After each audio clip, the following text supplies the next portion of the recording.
Menko Polhukam Mahfud MD angkat bicara terkait kasus TikToker Aubameyang Rebon alias Bima yang membuat konten video berisi kritikan terhadap pemerintah Provinsi Lampung. Video yang diberi judul "Alasan Lampung Tak Maju-Maju" itu mengkritik kondisi sejumlah sektor di Lampung diantaranya, terkait infrastruktur, proyek kota baru, pendidikan, tata kelola birokrasi, pertanian dan tingkat kriminalitas. Menurut Mahfud, kasus tersebut harus diproses karena Bima telah dilaporkan ke pihak kepolisian.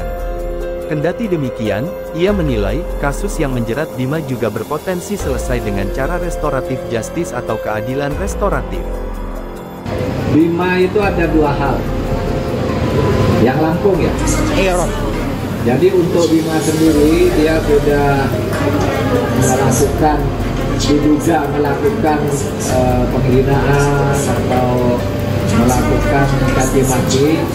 Nah itu ada proses hukum. Proses hukumnya itu ada tiga nanti bedanya. Satu, dia diproses secara hukum untuk diadili secara pidana.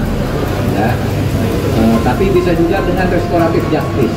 Kalau ada yang merasa terfitnah dan terhina dengan itu, ya memberi maaf lah, diselesaikan secara baik-baik.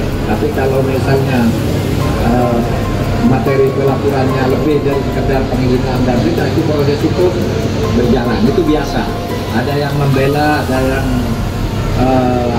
pro kontra, itu biasa. Tetapi biar proses hukum berjalan. Lalu alternatif ketiga untuk Bima ini yang bebas, mungkin tidak terbukti itu aspirasi biasa atau apa. Nah, tiga alternatif ini sekarang yang dilakukan oleh aparat penegak hukum setempat Lampung. Tapi yang kedua, untuk orang tuanya Bima, itu saya menghimbau kepada siapapun untuk tidak mengintimidasi, karena ini tidak ada hubungannya dengan Bima. Bima itu adalah subjek hukum yang bertanggung jawab sendiri. Jangan orang tuanya ditekan, ditakut-takuti, diancam, diminta nomor rekeningnya, diminta surat lahirnya, diminta ijazahnya, diminta tempat tinggalnya, dan sebagainya. Itu tidak boleh. Itu pelanggaran terhadap hak-hak pribadi, apalagi orang tuanya tidak ikut-ikut dalam hal itu.